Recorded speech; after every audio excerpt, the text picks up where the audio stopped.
دنیا میں دنیا کی دیکھو عیسیٰ علیہ السلام قرب قیامت میں نازل ہوں گے، اللہ کرے غامدی صاحب اس وقت تک زندہ رہیں تاکہ اپنی آنکھوں سے دیکھ لیں. بخاری اور مسلم کی حدیث کا غامدی صاحب نے انکار کر دیا نا. اتنی واضح حدیث ہے کہ لَيُوشِكَنَّ أَن يَنزِلَ فِيكُمُ ابْنُ مریم، ضرور بھی ضرور تم پر عیسیٰ ابن مریم نازل ہوں گے.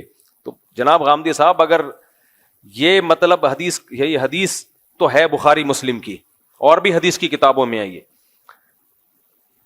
اگر نبی پر کسی نے یہ ان حدیثوں میں جھوٹ باندھا ہے معاذ اللہ، تو اس کا مطلب یہ امت بہت بڑی کذاب تھی، کیونکہ اس حدیث کو ایک راوی نے بیان نہیں کیا، متعدد راوی ہیں، وہ سارے جھوٹے تھے معاذ اللہ.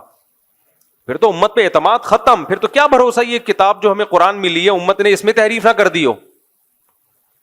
آپ کہہ سکتے ہیں قرآن کی حفاظت کا تو اللہ نے وعدہ کیا ہے، اس کا جواب یہ کہ یہ بھی تو اسی قرآن میں لکھا ہوا ہے جو ہمیں اس امت نے دیا ہے.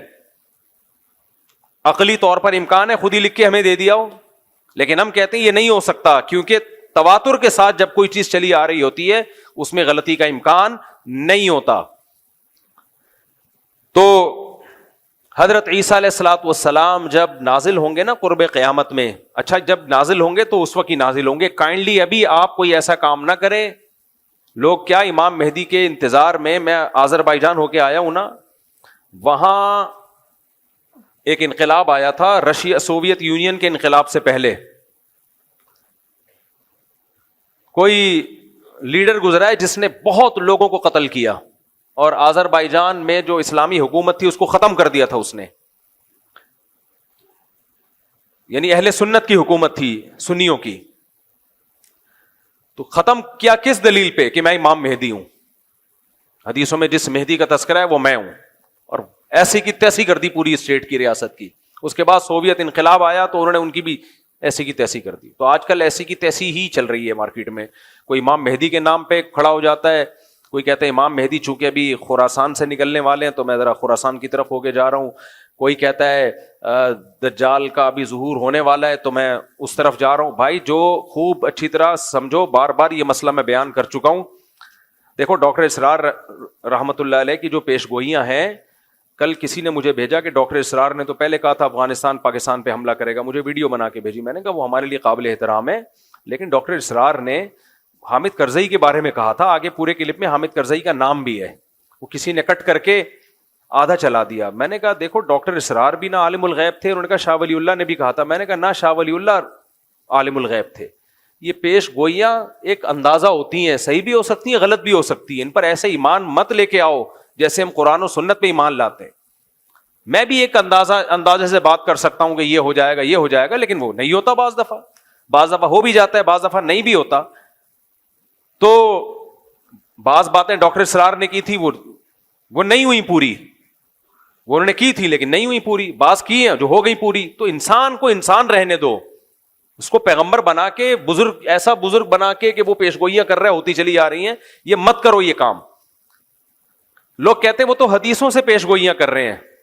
حدیث سے پیش گوئی ممکن ہی نہیں ہے، کیونکہ حدیثوں میں کسی چیز کا ٹائم مینشن نہیں کیا گیا ہے. اور یہ میں اپنی طرف سے نہیں کہہ رہا، یہ پہلے لکھ چکے ہیں علماء اور محدثین. چونکہ تاریخ میں دیکھا ہے علماء محدثین نے کہ حدیثوں سے لوگ تانے بانے ملا کے ایک پریڈکشن کرتے ہیں، ایک پیش گوئی کرتے ہیں، اور پھر اس کے حساب سے ماحول بنانا شروع کر دیتے ہیں، حالانکہ حدیث میں اس کا وہ ٹائم مینشن نہیں ہوتا. اور پھر یا تو اس کے نام پہ کوئی فساد پھیلا دیتے ہیں، یا پھر سادہ لوگ جب دیکھتے ہیں کہ یہ ہونے والا تھا لیکن ہوا نہیں تو ان کا حدیثوں سے ایمان اڑ جاتا ہے. تو اس لیے یہ جو بھی اس طرح کے اسکالرز گزرے ہیں یہ ہیں اسکالرز ہی. ان کی بات کو پتھر پہ لکیر سمجھ لینا. اس کی مثال ایسے جیسے ڈاکٹر اسرار نے پیشگوئی کی تھی کہ گریٹسٹ اسرائیل بنے گا، جو پورا مکہ مدینہ اور یہ سب چیزیں یہ سب اسرائیل میں داخل ہو جائیں گے. ان کی نیت پہ ہمیں کوئی شبہ نہیں ہے، انہوں نے اچھی نیت سے ہی کہا، لیکن یہ بات غلط ہے. اگر آپ نے مان لیا نا کہ گریٹسٹ اسرائیل بنے گا تو یہ امید کی بات ہے یا مایوسی کی بات ہے؟ مایوس. اس کا مطلب پھر وہ چھوڑ دیں جو وہاں مزاحمت کر رہے ہیں، وہ چھوڑ دیں مزاحمت. جب بنے گا تو کیا ضرورت ہے کرنے کی؟ پھر تو ڈاکٹر اسرار صاحب کی نیت اپنی جگہ، لیکن انشاءاللہ نہیں بنے گا، کسی کا باپ بھی نہیں بننے دے گا ان کو. یہ اسٹائل ہونا چاہیے. کیسے بنے گا بھائی؟ آپ کے مکان پہ کسی نے دھمکی دی کہ میں قبضہ کروں گا، تو پہلا ریپلائی آپ کا کیا ہوگا؟ تیرے باپ میں دم میں تو کر کے دکھا. لڑنا تو بعد میں ہے، جا کے کیس ویس تو بعد میں نمٹیں گے بیٹھ کے. اور اگر وہ کہے کہ حدیث میں آتا ہے کہ میں قبضہ کروں گا، اس کا مطلب اس نے تو آپ کے ہاتھ پاؤں کاٹ دیے. تو کتنا ہی نیک اسکالر ہو، اچھا ہو، غلطی ہر انسان سے ہو سکتی ہے. میرا مقصد ان کی ذات کو ہدف بنانا نہیں ہے. میرا مقصد صرف اور صرف یہ بتانا ہے کہ حدیثوں میں کسی چیز کو مینشن نہیں کیا گیا ٹائم کو. اس لیے علماء پہلے یہ جب حدیثوں کو ایکسپلین کر چکے ہیں کہ حدیثوں میں دو طرح کی حدیثیں ملتی ہیں ہمیں. ایک تو وہ حدیثیں یہ کرو یہ مت کرو، جن میں آرڈر ہے کہ یہ کرنا ہے اور یہ نہیں کرنا، ان حدیثوں کو ہم نے فالو کرنا ہے. دوسری وہ حدیثیں جن کا تعلق ہے پیش گوئیوں سے، وہ نبی صلی اللہ علیہ وسلم کی نبوت کی دلیل ہے کہ آپ نے بتایا ایسا ہوگا لیکن ٹائم نہیں بتایا، تو بس اتنا ایمان رکھنا پڑے گا کہ ہوگا. کب ہوگا یہ نہیں بتایا، لہذا ان حدیثوں کا عمل سے تعلق نہیں ہے کہ ان کو سامنے رکھ کر ہم پلاننگ کرنا شروع کر دیں. نا نا نا نا نا نا، یہ غلطی نہیں کرنا. پلاننگ ان حدیثوں کو سامنے رکھ کے نہیں کی جائے گی، پلاننگ گراؤنڈ ریئلٹی کو سامنے رکھ کے کی جائے گی. پلاننگ جو کی جائے گی گراؤنڈ ریئلٹی، آج کی زمینی حقیقت کیا کہہ رہی ہے، اسباب کیا کہہ رہے ہیں کہ کیا کرنے سے کیا رزلٹ نکلتا ہے اسباب کی دنیا میں. اسباب کی دنیا میں کیا کیا جائے تو کیا رزلٹ نکلے گا، تو ان اسباب کو سامنے رکھ کے فیصلہ کرنا ہے. کیوں؟ نبی کی یہ سنت ہے کہ ہمیشہ فیصلہ کس کو سامنے رکھ کے کیا جائے گا؟ بولو نا، اسباب کو. تو اسلام اسباب اختیار کرنے کا حکم دیتا ہے، اسباب سے دور نہیں کرتا آپ کو. جب تک مسلمانوں نے اسباب اختیار کیے، دنیا پہ حکومتیں کی ہیں. سلطان محمد فاتح نے ترکی میں، استنبول میں، قسطنطینیہ میں جو قلعہ فتح کرنا تھا، اس کے لیے وہ اپنی صف میں بزرگوں کو بھی لے کر گیا جو دعائیں مانگیں گے. لیکن اس کے لیے بزرگوں کو تو لایا ہے دعائیں مانگنے کے لیے، لیکن اس نے پہلے اپنے انجینئرز کو کہا کہ اتنی بڑی توپ بناؤ جو اس سے پہلے دنیا میں کسی کے پاس اتنی بڑی توپ نہ ہو، جس کو لوگ کے بولیں یہ توپ ہے. کہتے ہیں نا کیا توپ چیز ہے، کیونکہ اتنی چوڑی دیوار ہے قسطنطینیہ کے قلعے کی کہ اس دیوار کو چھوٹی موٹی توپوں سے توڑنا ممکن نہیں ہے. وہ کہہ سکتا تھا ہمارے پاس اتنے بڑے بزرگ ہیں، نیک لوگ ہیں، اتنا بڑا لشکر ہے، اور نبی نے خوشخبری بھی دی ہے قسطنطینیہ فتح ہوگا. آپ نے فرمایا سب سے بہترین لشکر وہ ہوگا جو قسطنطینیہ فتح کرے گا. یہ تو بتا دیا آپ نے، لیکن کیا مطلب؟ بس ہم چلے ہیں فتح کرنے؟ کیوں؟ نبی نے کہا ہوگا فتح. بھائی نبی نے ڈیٹ نہیں بتائی ہے کہ محمد فاتح کے ہاتھ پہ ہوگا یا اس سے پہلے کسی کے ہاتھ پہ ہوگا. اس کے ہاتھ پہ ہوگا جو اسباب اختیار کرے گا. 700 سال کے بعد جا کے یہ پیش گوئی پوری ہوئی ہے نبی کی. 700 سال پہلے بھی حملے ہوئے ہیں، ناکام. کیوں؟ دشمن زیادہ طاقتور تھا، اور جو اٹیک کرنے والے وہ دشمن کے مقابلے میں کمزور، حالانکہ نیک تھے. صحابہ، تابعین، تبع تابعین، انہوں بھی حملے کیے ہیں. حضرت ابو ایوب انصاری کی قبر ہے وہاں قسطنطینیہ میں دیکھ کے آیا ہوں. لیکن کیا بھائی، دنیا دار الاسباب ہے.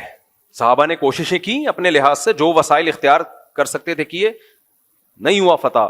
سلطان محمد فاتح نے کہا کیوں نہیں ہو رہا؟ اس قلعے کی ایسی کی، اتنی چوڑی دیواریں ہیں نا اس قلعے کی، اس دیوار کی جو استنبول کے گرد انہوں نے کھینچی تھی رومیوں نے، یا تو یہ عیسائیوں نے تھی یا عیسائیوں سے پہلے حکومت تھی فارس کی، ایرانیوں کی، جو مجوسی تھے، آگ پرست تھے.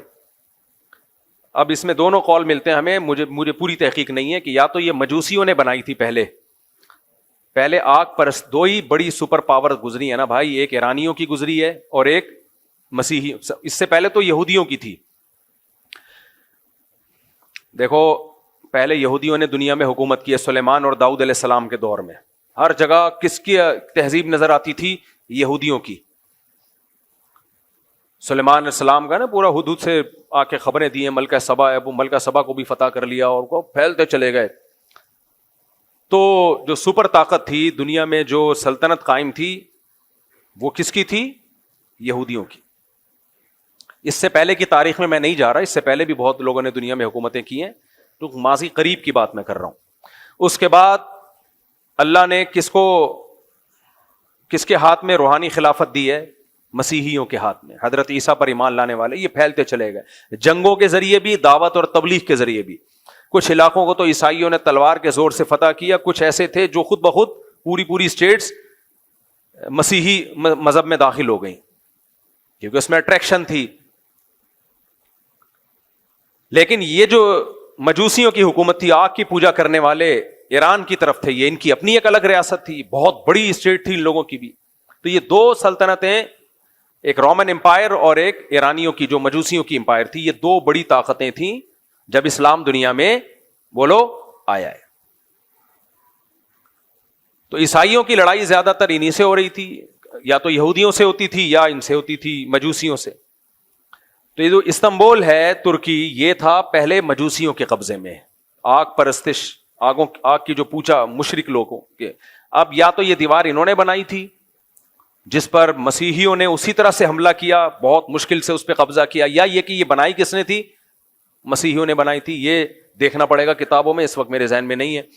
لیکن بہرحال مسلمانوں کے لیے اس کو فتح کرنا آسان کام نہیں تھا, اور نبی نے خوشخبری بھی سنا دی تھی, نعم جیش یغزو القسطنطینیہ او کما قال صلی اللہ علیہ وسلم, کیا ہی بہترین لشکر ہے جو قسطنطینیہ کو فتح کرے گا, اور کیا ہی بہترین ہے وہ شخص جو, وہ امیر جو اس کو فتح کرے گا. 700 سال کوششیں ہوئی ہیں اس کو فتح کرنے کی, نہیں ہو پا رہا تھا. کیوں؟ اس لیول کے اسباب نہیں تھے جو انہوں نے اپنے ڈیفنس کے لیے رکھے ہوئے تھے. حالانکہ اٹیک کرنے والے, حملہ کرنے والے میرے اور آپ جیسے نہیں تھے, بڑے اللہ والے, بڑے نیک لوگ تھے, بڑے بزرگ لوگ تھے وہ. لیکن نہیں بھائی, دنیا دار الاسباب ہے. انہوں نے ڈیفنس کا سسٹم اتنا مضبوط کیا ہوا تھا, جس کی دیواریں اتنی چوڑی کہ اس پہ گدا گاڑیاں چل سکیں, بیل گاڑیاں چل سکیں, اتنی چوڑی دیواریں. ان دیواروں پہ آپ اس زمانے کے گولے مارو گے تو کیا ہوا, ایسا لگتا تھا جیسے کسی نے خارش کی ہے, کھجایا ہے تھوڑا سا دیوار کو. اس کو کیسے فتح کریں؟ پھر 2 سمندروں کے بیچ میں ایک نہر ہے جو یورپ کے ترکی کو اور ایشیا کے ترکی کو الگ کرتا ہے, تو اس سمندر کو بھی کراس کرنا تھا, وہ بھی ممکن نہیں تھا. اور اس سمندر تک کشتیاں پہنچانا ممکن نہیں تھا, اس پانی تک کشتیاں پہنچانا ممکن نہیں تھا. کشتیاں سمندر کے راستے سے لے کر آئیں تو دشمن کا قبضہ تھا اس پہ, اور کشتیوں کو بائی روڈ لے جانا, اتنی بڑی تعداد میں سمندری جہاز جیسی کشتیوں کو بائی روڈ لے جانا ممکن نہیں تھا.